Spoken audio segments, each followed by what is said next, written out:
और 40 की उम्र में पछतावा शुरुआत होता है, क्योंकि 40 की उम्र तो आपको सब कुछ मजे मजे में निकल जाता है।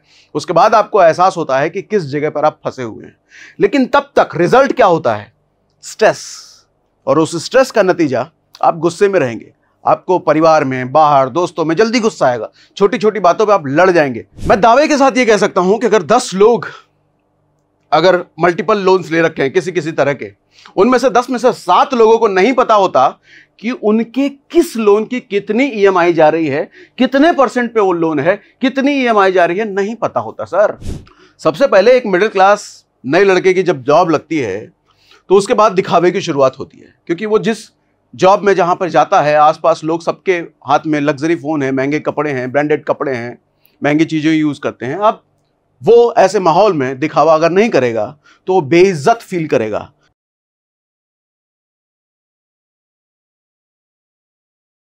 अभी कुछ दिनों पहले मैं एक न्यूज चैनल पर इंटरव्यू दे रहा था, तो वहां पर होस्ट ने मुझसे पूछा कि आप लोगों को फाइनेंशियल एजुकेशन सिखाते हैं, तो आप तो शुरू से ही मैनेज्ड फाइनेंशियल प्लानिंग में होंगे, मतलब आपका फाइनेंस शुरुआत से ही बहुत अच्छे से मैनेज किया हुआ होगा। तो मैंने उनको बताया, जिससे वो शॉक हो गई। मैंने उनको बताया कि फाइनेंशियल प्लानिंग में जितनी गलती मैंने करी है शायद बहुत कम लोगों ने किया होगा। मैं वो आदमी हूं जो कि 30,000 की सैलरी जब मेरी हुआ करती थी तो 22,000 का मेरा होम लोन था। बचे 8,000 में हस्बैंड वाइफ 2 लोग हुआ करते थे, और उस बचे 8,000 में मेरे क्रेडिट कार्ड के भी ईएमआई जाते थे, 3 और तरह के ईएमआई जाते थे, घर भी चलाना होता था, नौकरी चाकरी पे आने जाने का पेट्रोल खर्च भी होता था। तो सोचो ये 8,000 में कैसे मैनेज होता होगा।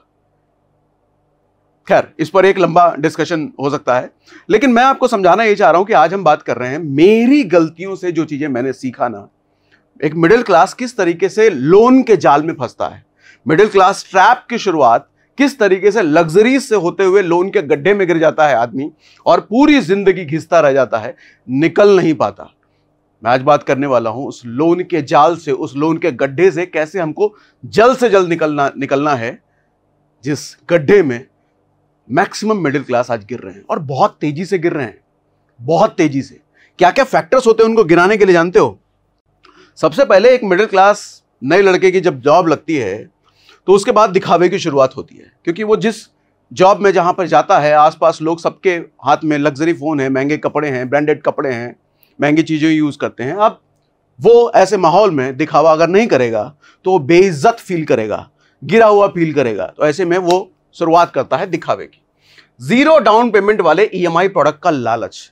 अब जब उसके हाथ में क्रेडिट कार्ड भी आ चुका होता है, क्योंकि नौकरी लग चुकी है, तो क्रेडिट कार्ड में अब मॉल में जाता है आदमी तो हर जगह पर 0 डाउन पेमेंट का, भैया शुरुआत में कुछ देना नहीं है, जो भी है तुम्हारा ईएमआई पे बन जाएगा।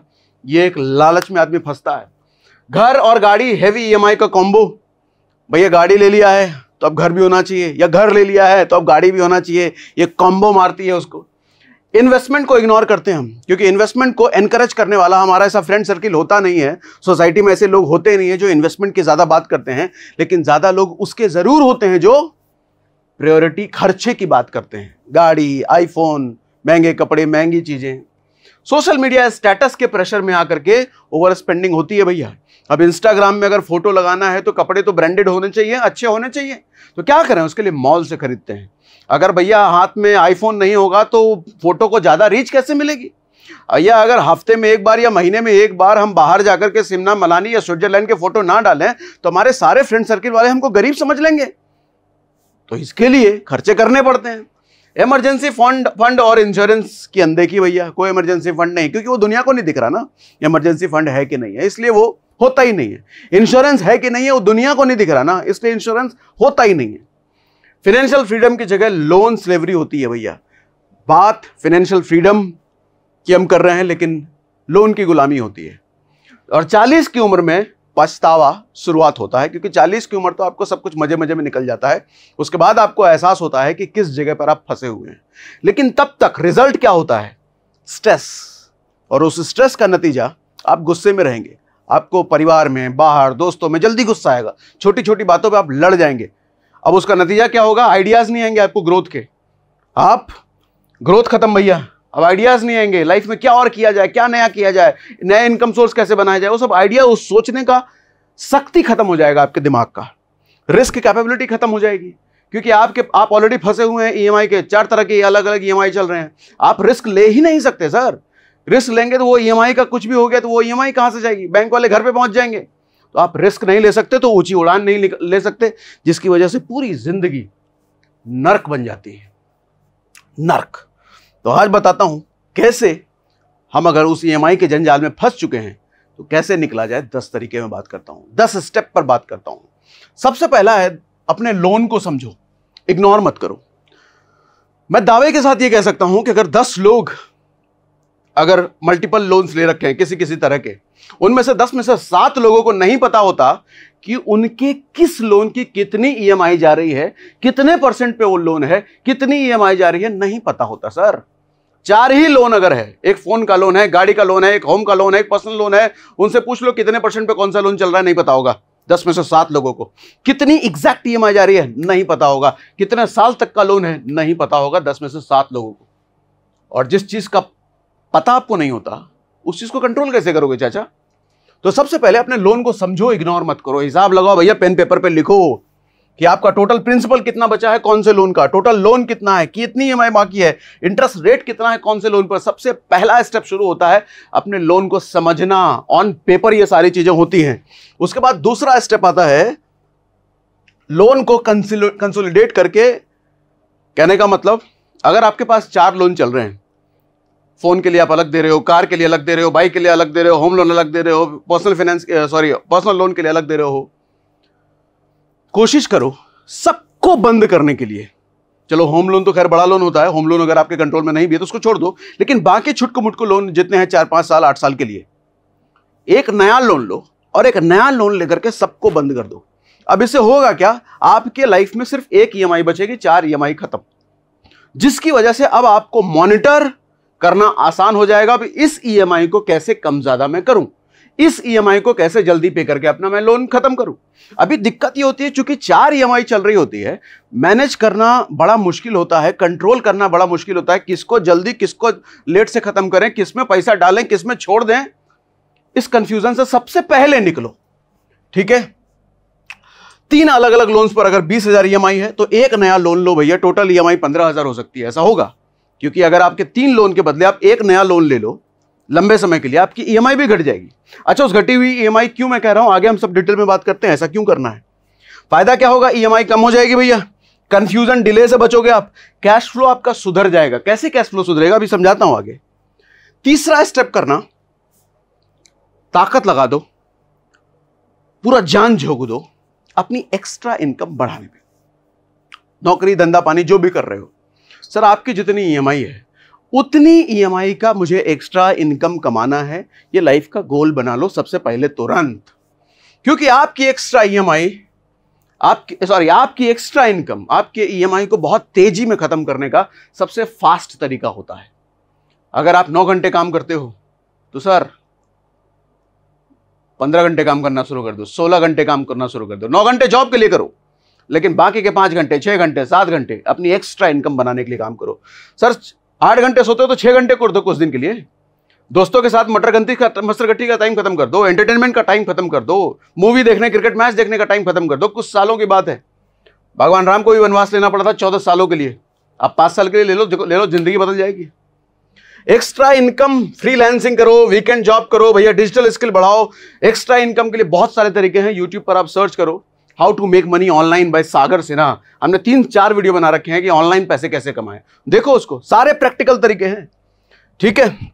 इससे पहले कि हम आगे बढ़े, मैं आपके साथ भरोसा और उसकी इंपॉर्टेंस के बारे में बात करना चाहता हूं। भरोसा किसी भी रिलेशनशिप की नींव होती है, चाहे दोस्ती हो या ऑफिस में काम करने वाले आपके कलीग्स हों, और बिना भरोसे के कोई भी रिश्ता ज्यादा दूर तक नहीं जा सकता। वैसे ही भरोसा चाहिए होता है उस इंस्टीट्यूशन पर भी जो लाइफ के सबसे मुश्किल वक्त में आपके परिवार के साथ खड़ा रहे।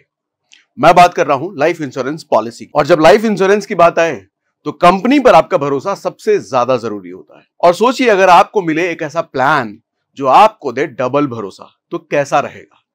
मैक्स लाइफ इंश्योरेंस ने सालों तक अपने पॉलिसी होल्डर्स का भरोसा बनाए रखा है, और अब मैक्स लाइफ इंश्योरेंस और एक्सिस बैंक ने हाथ मिला लिया है, जिससे बना है एक्सिस मैक्स लाइफ इंश्योरेंस। तो इसका मतलब भरोसा अब हो गया है डबल। और अब ये लेकर के आए हैं एक नई टर्म पॉलिसी आपके लिए, जिसके बेनिफिट्स भी कमाल के हैं। पहला, 15% का डिस्काउंट सैलरीड इंडिविजुअल्स के लिए, फाइनेंशियल प्लानिंग कर रहे लोगों के लिए ये एक बहुत अच्छा ऑप्शन है। दूसरा, स्पेशल एग्जिट वैल्यू बेनिफिट, आप प्लान के एक प्री डिफाइंड पॉइंट पर एग्जिट ले सकते हैं और 100% पेड प्रीमियम वापस पा सकते हैं बिना किसी कैंसिलेशन चार्जेस के। तीसरा, रीबैलेंसिंग कवर, 1 करोड़ का लाइफ कवर सिर्फ 522 रुपए पर मंथ में मिल जाता है। यह अफोर्डेबल है यंग प्रोफेशनल्स के लिए। चौथा, स्मार्ट कवर, पॉलिसी के पहले 15 सालों तक आपका कवर बढ़ जाता है 150% तक ऑफ बेस सम एश्योर्ड।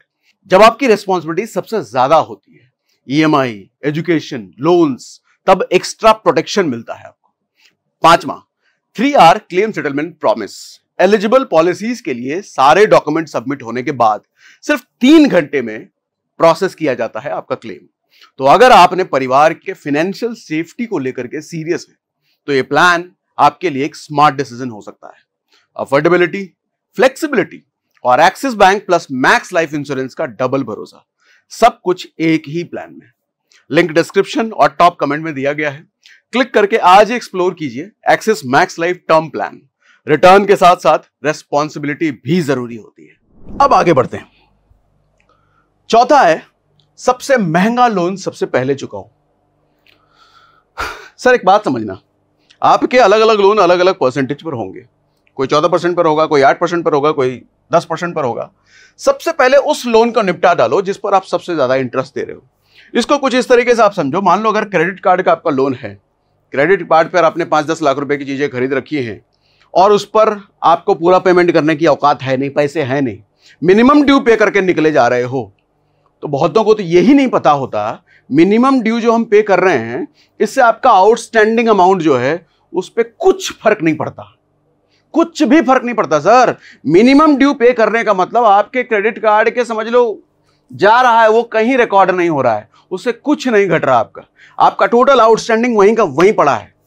और सालाना इंटरेस्ट अगर आप कैलकुलेट करोगे क्रेडिट कार्ड का 36% 40% तक जाता है। तो एक लोन अगर आपका मान लो 36% पर है, दूसरा कोई कार लोन है 12% पर, इसको ऐसे समझना कि 1 लाख का कोई क्रेडिट कार्ड लोन है 36% पर, 3 लाख का कोई कार लोन है 12% पर। भले 3 लाख का लोन बड़ा है लेकिन परसेंटेज आपका कम है, तो आपका टारगेट सबसे पहले किसको खत्म करने पर होना चाहिए? 36% वाले इंटरेस्ट को।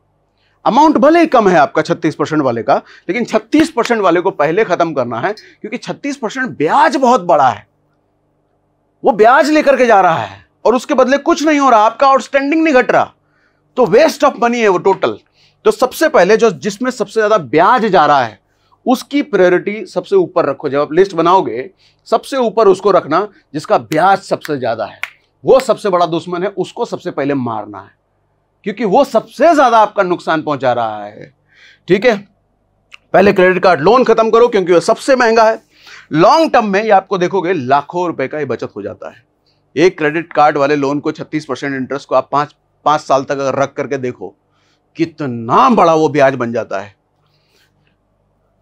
अगला, क्रेडिट कार्ड, जैसे भी हमने बात करी, अगर क्रेडिट कार्ड का लोन आपके जीवन में है और होता ही है, आजकल के यूथ क्रेडिट कार्ड के लोन में ना हो इसका चांसेस बहुत कम है। अच्छा मैं भी था, मैं ऐसा नहीं हूं मैं शुरुआत से सुधरा हूं, मैं भी फंसा था, निकल गया मैं, लेकिन आज भी ज्यादातर लोग फंसे हुए हैं और ये सबसे ज्यादा मारता है, सबसे ज्यादा 30%, अरे 45% तक का इंटरेस्ट जाता है इस पे सालाना। 45% सोच के देखो, इससे बड़ा कोई इंटरेस्ट नहीं है। मंथली सिर्फ मिनिमम ड्यू देना होता है, तो इससे लगता है कि हमारा जिंदगी आसान हो गया, अरे भैया आगे चल रहा है ना। देखो हम इंसान को ना एक चीज बड़ी अच्छी लगती है, जब मुसीबतें कल पर टल जाए। क्रेडिट कार्ड का क्या है, आज मिनिमम ड्यू छोटा सा 5,000 रुपए देना है, अरे देंगे ना, आगे लोन भले 45% है लेकिन चुकाएंगे ना, कल अगले साल चुका देंगे, उसके अगले साल चुका देंगे, इनकम तो बढ़ेगी ना तब चुका देंगे। आज 5,000 देकर के काम चल जा रहा है ना, चलने दो, जाने दो, ये सोच होती है आज करके यूथ की। ये सोच है चाचा, वो 5,000 रुपये पानी में डाल रहे हो। आपको अगर कहा जाए सड़क पर भूखे किसी को 200 रुपये का खाना खिला दो, उसमें दर्द हो जाएगा आपको, लेकिन 5,000 रुपये हर महीने क्रेडिट कार्ड पे डालने में उसमें दर्द नहीं हो रहा। दर्द होने लायक चीज है, होना चाहिए ये। सॉल्यूशन क्या हो सके, जितना हो सके लमसम पेमेंट करो, मैक्सिमम पेमेंट डालो भैया क्रेडिट कार्ड में। मैक्सिमम 5,000 का मिनिमम ड्यू है, 5 लाख का आउटस्टैंडिंग टोटल है, 5 लाख देने के लिए नहीं है कोई बात नहीं, लेकिन 5,000 मिनिमम ड्यू नहीं पे करेंगे।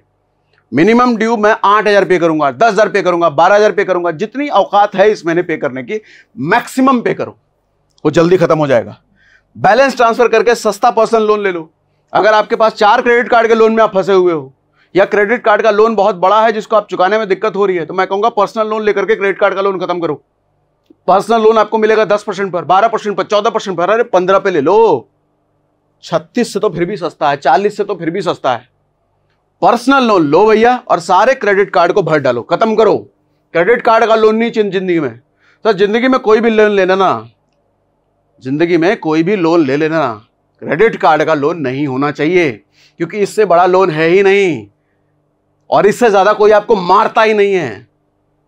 तो पर्सनल लोन लेकर के सारे क्रेडिट कार्ड के लोन को आज खत्म करो। लेकिन इसके बाद ये ना करने लग जाना, अरे क्रेडिट कार्ड के सारे लोन चुकता हो गए, एक नया फोन आया है 5,000 की EMI पर, कुछ लगने वाला है नहीं, सारे तो खत्म हो गए क्रेडिट कार्ड के, कर देते ना 5,000 तो जाएगा, वो मत करना। फिर से एक नए जाल की शुरुआत। अभी अभी जिस जाल से उभरे हो फिर से एक नए जाल की शुरुआत, क्योंकि मन करेगा ये करने का। सारे क्रेडिट कार्ड के लोन खत्म हो गए हैं, अरे 5,000 की तो बातें कर लेते हैं, फिर से नए गड्ढे में जाने की शुरुआत। ये ना करना भैया, जितना हो सके लमसम पे करो, बैलेंस ट्रांसफर करो। Credit card loan equal to financial time bomb. इससे बड़ा बॉम्ब नहीं है जो आपको मार करके तबाह करके खत्म कर देता है। अगला, छोटा लोन सबसे पहले चुकाओ। होता क्या है कि ये साइकोलॉजिकल इंपैक्ट है, ये आपको मोटिवेट करने का काम करेगा। मान लो आपके पास ऐसे 15,000 का मोबाइल लोन है, मान लेते हैं 70,000 का बाइक का लोन है, 2 लाख रुपए का पर्सनल लोन है, तो सबसे पहले अपने को 15,000 वाला निपटाओ। अच्छा, अभी आप कहोगे शुरुआत के स्लाइड में हमने क्या बात करा था, जिसका इंटरेस्ट रेट सबसे ज्यादा है वो सबसे पहले खत्म करो। यहां पे देखो 2 फैक्टर हैं, आपकी पर्सनैलिटी पे यह ज्यादा डिपेंड करेगा। अब कुछ लोगों की पर्सनैलिटी ये होती है कि लोन अगर कम हो तो ज्यादा अच्छा दिखता है, कुछ लोगों की पर्सनैलिटी ये होती है कि परसेंटेज जिसका ज्यादा है उसको खत्म करो। ये आपकी पर्सनैलिटी पे डिपेंड करेगा। ये दोनों रास्ते सही हैं, जिसमें इंटरेस्ट सबसे ज्यादा है उसको तो पहले खत्म करना ही करना है। लेकिन अगर आप उस तरीके के हो कि जिसका इंटरेस्ट सबसे ज्यादा है, वो इतना बड़ा लोन है कि भैया अभी तुरंत खत्म ही नहीं होगा, तो क्या करें? तो ये करो कि सबसे छोटा लोन जो है, जिसको सबसे पहले मारा जा सकता है। एक चीज समझो, लोन कौन? दुश्मन, जो जिंदगी खराब कर रहा है, जो स्ट्रेस में डाल रहा है, जिंदगी को नर्क कर रहा है। तो इसलिए मैं कह रहा हूं सबसे छोटा लोन मतलब सबसे छोटा दुश्मन जो है उसको सबसे पहले मारो। अगर वो नहीं किया जा रहा तो, अगर सबसे बड़े वाले इंटरेस्ट को पहले खत्म नहीं किया जा रहा तो सबसे नजदीक वाला दुश्मन जो है, सबसे छोटा दुश्मन जो है, उसको पहले मारो भैया। 15,000 का जो लोन था उसको उसी महीने EMI दे करके जैसे जो करना है खत्म कर डालो। उसके बाद अगले महीने की EMI बच जाएगी इस 15,000 वाले के लिए, उसको बचेगी जो क्या करना है, नया फोन खरीदोगे ना, बाकी जो चल रहा है उसमें एडजस्ट करो, बाकी जो चल रहा है उसमें बढ़ाओ। कुल मिलाकर के मैं समझना चाह रहा हूं सर, समझाना चाह रहा हूं, जिंदगी में जब तक आपके सर पे लोन है ना, लोन भी 2 तरह के होते हैं। एक वो लोन होता है जो आपके एसेट को बढ़ाने में काम करता है, बिजनेस लोन, आपका धंधा बढ़ाने में काम करता है, आपकी जेब में पैसा डालने का काम करता है, वो लोन।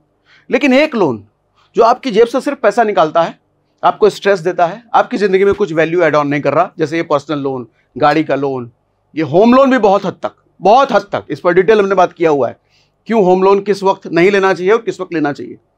ये सब आपको जिंदगी तबाह करने वाले हैं, स्ट्रेस देने वाले लोन है। इट्स इमोशनल विक्ट्री जो आपको रुकने नहीं देगी। अगर बड़ा लोन नहीं खत्म कर पा रहे हैं तो कम से कम छोटा सबसे पहले जरूर खत्म करें। नंबर ऑफ लोन, अगर 4 लोन है तो 3 लोन होना ये अच्छा फील आपको कराएगा। 5 लोन है तो 1 खत्म हो गया, 4 ही लोन है, ये आपको अच्छा फील कराएगा। कल को 3 लोन से 2 लोन बचेगा, ये आपको अच्छा फील कराएगा, कॉन्फिडेंस देगा। ये हर EMI के साथ एक्स्ट्रा 500-1000 रुपए पे करते रहो भैया। ठीक है, एक्स्ट्रा 5,000 देने की औकात नहीं है, एक्स्ट्रा 10,000 देने की औकात नहीं है, एक्स्ट्रा 500 रुपए तो डाल सकते हैं। आप कहोगे एक्स्ट्रा 500 रुपए डाल करके क्या होगा, तो समझो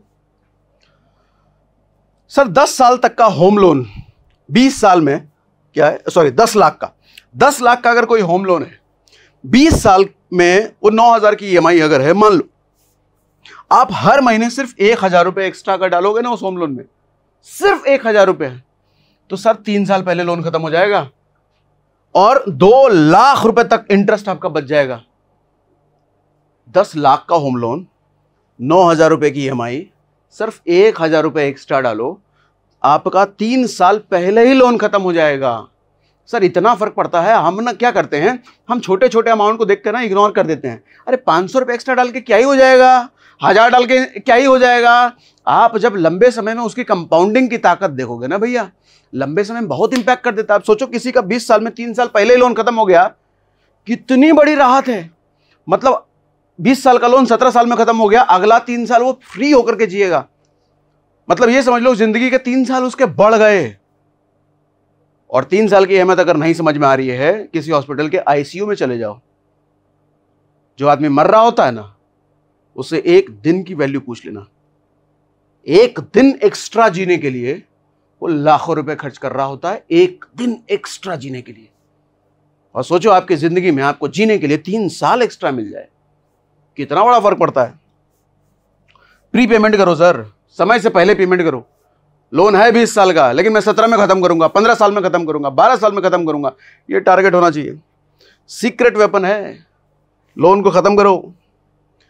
EMI ऑटो डेबिट करो, डिले मत करो कभी भी। मैनुअल पे मत लगाओ, 10 तारीख की मेरी EMI है, 10 तारीख को पे कर दूंगा। पे कर दूंगा नहीं होना चाहिए, अपने आप बैंक से कटना चाहिए। इससे आप डिले होने से बचोगे। EMI डिले 500 1000 पेनल्टी लगेगी भैया। सिबिल स्कोर अलग खराब होगा, कल को लोन की जरूरत पड़ी नहीं मिलेगा, क्योंकि बोलेगा आपने इस लोन में इतने महीने का ये पेनल्टी डिले किया था। क्योंकि आपके पैन कार्ड लगाते ही सारा उनके रिकॉर्ड में आ जाता है, लोन देने वालों को सब पता चल जाता है कब EMI कौन सा बाउंस हुआ था आपका, कब आपने डिले किया था। तो डिले बाउंसिंग के लफड़े में नहीं पड़ना बिल्कुल भी। ऑन टाइम, समय से पहले जाना चाहिए EMI। Action plan auto debit लगाओ भैया, आपके बैंक से अपने आप कट जाना चाहिए। मंथली रिमाइंडर सेट करो, आपको पता रहे कि 10 तारीख को मेरा EMI कटने वाला ऑटो डेबिट है, 2 दिन पहले वो आ जाए आपके। ऐसा ना हो कि 10 तारीख को आपके बैंक में लगेगा, पैसा कटेगा और आपने बैंक खाली कर रखा है 2 दिन पहले। बाउंस, सिबिल स्कोर खराब, ये नहीं करना। 2 दिन पहले रिमाइंडर आपके फोन में होना चाहिए। इमरजेंसी फंड रखो कम से कम 2 EMI के बराबर। नौकरी अचानक चली गई, क्या करोगे फिर? EMI वाले तो रुकेंगे नहीं ना, बैंक वाले रुकेंगे नहीं, तो आपके पास इमरजेंसी कम से कम 2 EMI के बराबर होनी चाहिए। एनी टाइम बचाओ, चाहे कुछ भी कहो। आप ये बहाना नहीं चलेगा, पैसे नहीं बचता सर, कहां से 2 EMI के बराबर करें। कुछ भी करो, 2 रोटी कम खाओ, पैदल जाओ ऑफिस, पेट्रोल का पैसा बचाओ, कुछ भी करो, छोटे छोटे खर्चे बचाओ, लेकिन ये करो। ये सबसे ज्यादा जरूरी है।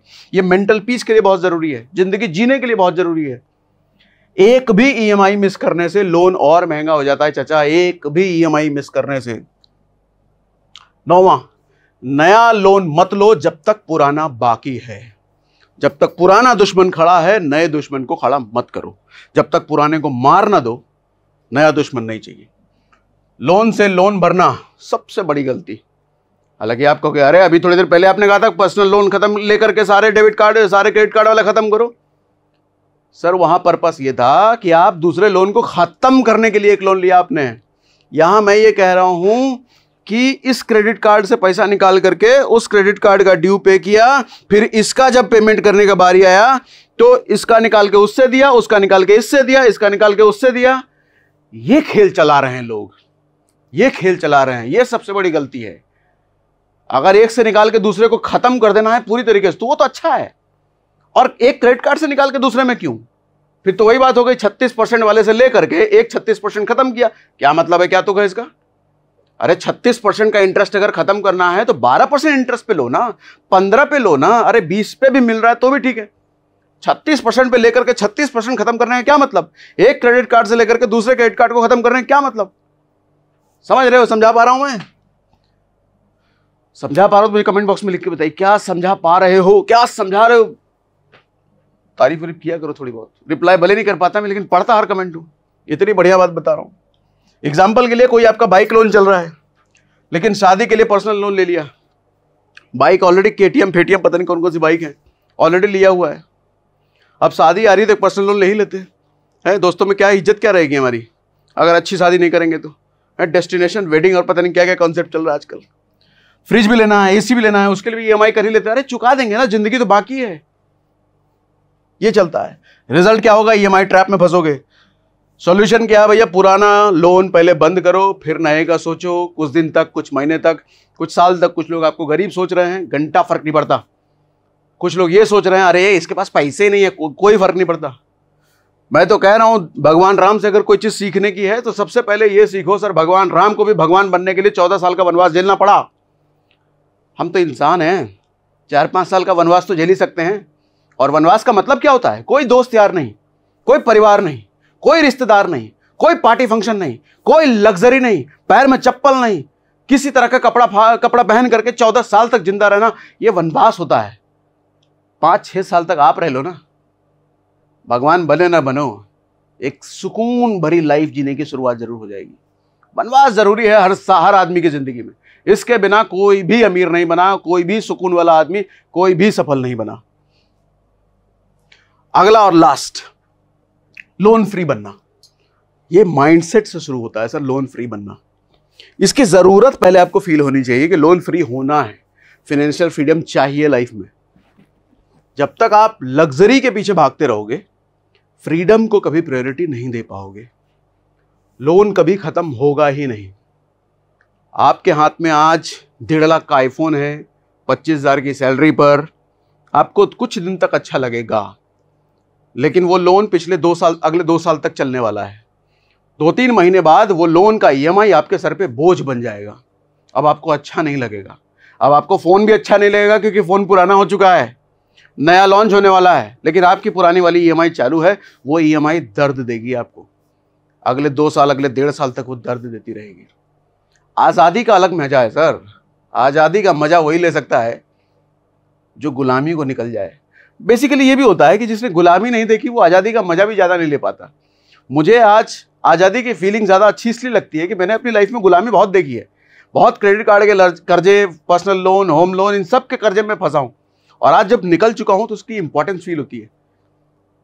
ऐसे मुझे लगता है कि कई बार तो ये लगता है कि अरे फंस जाना चाहिए कुछ टाइम के लिए, लेकिन फंस के निकलो, उसको लाइफ टाइम का दोस्त मत बना लो उस लोन को, उस EMI को।